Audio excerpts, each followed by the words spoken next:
Hello and welcome to Minetest. If you don't know what it is, it's an open source game very similar to Minecraft, but designed with the idea of mods first, and basically servers host the mods, so you don't need to download anything special to your client to connect to a server. This is the pandorabox.io server, and this is a spaceship because this bit right here is a, oh, it doesn't say it right here, but if you look on the top of my screen, it says I'm pointed at a jump drive engine, which is what this is. And I actually have it hooked up to a little computer with an interface here to control the jump drive. You might have noticed in the top left, not all the way at the top, it says power 0 of 2500, and the storage is 0 out of 1,000,000. So this can store power from the power system. This is the switching station for the power system, and it's directly connected to this giant block, which you might have seen says blast-resistant concrete.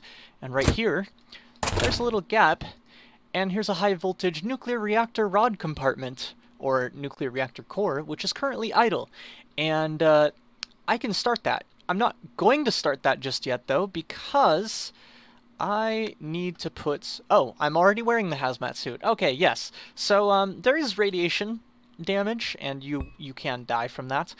Like I said, this is a spaceship. There is space. This is an air pump to keep us in the atmosphere. And I've told people that I'm going to start the nuclear reactor... start the reactor very soon. And this spaceship is a work in progress, and like I said, it's nuclear powered for the base. This is a teleport system to all my stuff, and another air pump. These things at the very front, in this partially more finished than the rest of the ship bridge, is a locator beacon and a locator radar, and this allows me to see other things around. In fact, you know what? Let's set that to 5,000. And immediately, you'll see over here some things pop up. And over that way, there's something else. The MSS... I don't know. There's a couple of things that are right next to each other, so it's a little harder to see these. MSS Prometheus and a beacon called Heavens, which is interesting. It's at 666. 666. 666. Beautiful. And, oh, why is this on? This beacon is supposed to be off. I guess I can see it because it's my own? I don't know. It says it's inactive, but it's clearly showing up right now. Well, anyhow, aside from that, this is for construction, building different pieces. I have a partially designed filtering system and power system going down to this quarry, so this ship does have a mining capability on it. And, of course, that's not very useful right this moment just because these need to have machines put here instead of the just placeholder blocks they have. You can also see there's some diamond blocks down there, and this is part of the storage system. These will be, they will have upgrades in here to store a lot of crap, basically, because I don't like throwing anything away. You can see there's a little spot here where you can see out, and we have a little spot here where you can go down to get out, and I'm storing a rope box in there and some scaffolding, and I'll show you real quick what the rope box does. I have a beacon that's allowing me to fly around right now, but without that, I would need this to, you can see it builds itself down slowly. Oh, it's actually teleporting me down with the rope as it goes. That's interesting. Hopefully I can get back up here before it finishes, because I don't want it to finish. Yeah, and scaffolding, which is useful for building things as well. And more of the diamond blocks. The diamond blocks are actually placeholders. There's going to be a whole battery system in the bottom compartment down here, accessible through this little trap door, as you can see right now. And there's the bottom of the quarry. There's some interior of the ship you can see.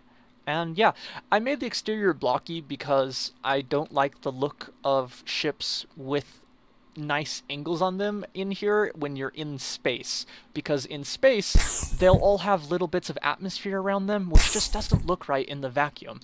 And I'm going to go ahead and request a TP again. Might want to bring a hazmat suit? I'm not sure. Because, you know, this might go very wrong. And you can see here, demand 2,500 energy units, and that's because of the jump drive right here. which is trying to charge up. So I'm going to activate the reactor, charge up the jump drive, and then probably deactivate the reactor again.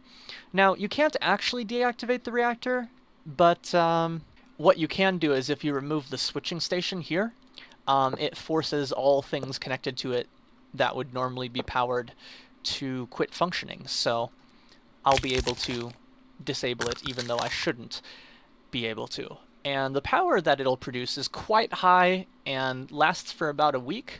And that timer will be paused when I disable this. I'm gonna go over here to the access. Oh, well, the rods are gone, and it says it's at 0%. I'm guessing that's how much it's got left. And you can see this is creating the power. It's only demanding 2,500, but it's powering 100,000. And it didn't explode. So there is the possibility of this to melt down if any more than 2 blocks of this surrounding section go away. Or, excuse me, 4 blocks. So there's 2 right here for the access, and there's 2 for the power to go out. But if I did any more than that, so if I just, you know, finished breaking one of these blocks, it would start melting down. It doesn't blow up, but the core turns into corium, which is appropriately named. If you Google corium, you'll see why.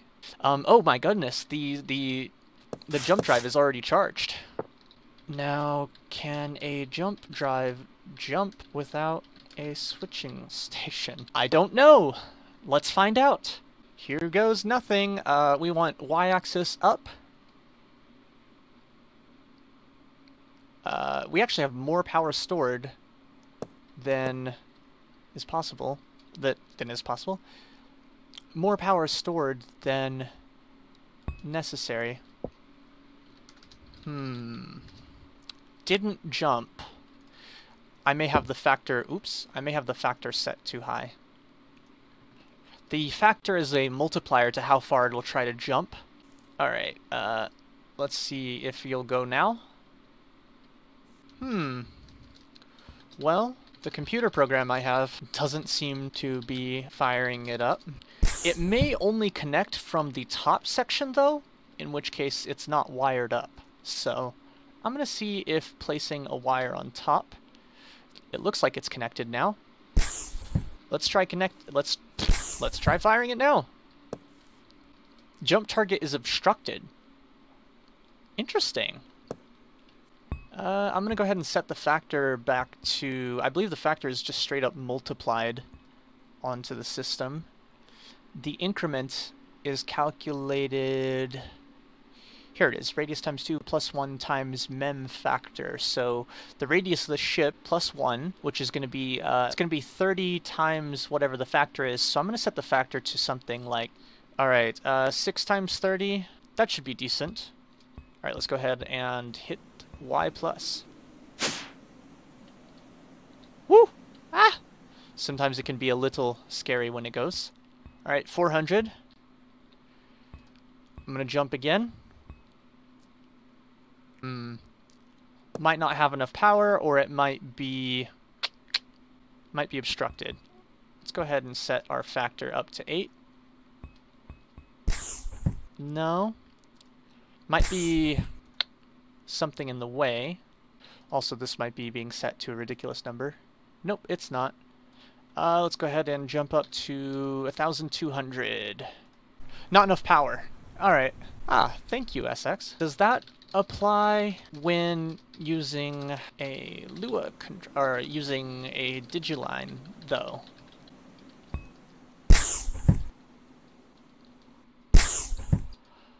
Oh, it's just a little. I don't know quite how far my beacon will let me fly, so I'm a little scared to go all the way. There we go. It is alarming to have dirt above the clouds. Alright. Let's, well...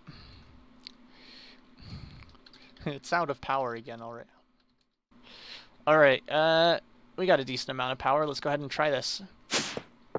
Alright, we should be in space now. Well, I'm not hearing any air rushing out, and I'm not wearing a spacesuit, so I probably should have worn the spacesuit just to be sure, which is in here, because of course it's in here. Let me go ahead and empty some of this stuff out of my inventory, the extra uranium fuel I'm not going to be using right now, and get suited up. And you can see over here it said spacesuit incomplete until I finished it, and now, oh, no, everything seems fine. I'm not hearing any noises. These make noises if they're filling the air with room, or filling the room with air. So it seems they're PMing me about something that I have no knowledge about. Okay. Yeah. So if I go through this door, I should be in space now. Maybe I'm not. Oh, you know what? I didn't even look at the frickin'... I didn't look at the altitude. We're actually at the top of the atmosphere right now. That's why. That's why everything's working so beautifully. It's not that I'm a genius. It's that we're not there yet. And we're going to go ahead and jump one more time. Now. Yeah, now you hear that happening. Oh yeah, we don't have... Oh yeah, the torches go out if there's no air. Now, there should be... These should be placed well enough to give me sufficient air, but I'm not sure if that'll be the case. They each have 33 bottles, so it'll last a little while. Now, they do output air directly around them, so you can see this air is not actually fully encapsulating the ship, because that's air coming from one of these air bottles. It looks like the very front of this ship is not getting air, though. So I'm going to go ahead and... this might be too big of an open space for these to fill properly, so I might be screwed by that alone. But we're definitely... Oh, the wood! Okay, wood does not withstand vacuum. I did not realize that. So...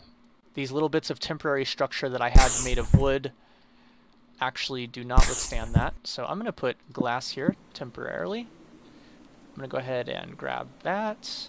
With the oh yeah, these blocks that are slabs, you can see they're leaving a trail of air around them, which doesn't look right. And also this, like the wire right next to the cable. So I could just stand next to the cable forever and have free air, even though it's a vacuum in here. Yeah. This, yeah, you can see even the cable here has a pocket of air around it. So obviously I don't like this aesthetic on the outside of the ship. The inside is meant to be filled with air, so I wouldn't be worried about it. But as you can see, oh yeah, and we teleported some air with us, which hasn't disappeared yet because it takes a little bit of time. And you can see there's air around this beacon here, and also if I follow it up, it will expand higher, or it should. I'm not actually 100% sure it will, but it's supposed to. This beacon is how come I can fly even when I'm in the atmosphere. Now see, I took it off, and we're low enough in space that I'm still experiencing gravity, because I'm just hovering here. I'm not in orbit. And if I remember correctly, once you get high enough into space, you don't actually not be in gravity. The gravity gets a lot less, and then you can hit, I believe it's the K button. Yeah, you can hit the K button to... fly. As you can see just now, it was giving me an error because I don't have the privileges to use it. But, oh yeah, you have to get near the radar to see all the beacons. So you can see there's different stuff around, and I have it set to only 5,000, so... Yeah, and you can see there's the world down there. It'd really suck to fall right now. Alright, let's go ahead and get us back down. Now, let's see, we are in air now. Of course, the entire interior of the ship is full of vacuum. And what's our altitude? We're at a high enough altitude that the air may not come back in so quickly. Oh no, it is. It's coming in. So this should be fixed pretty soon. Yep, there we go. The air is leaking in. So yeah. Nuclear spaceship. Nuclear. Thanks for watching, and at another time... Is this going to hurt me if I have the doors open? No, it looks like it's, I'm okay.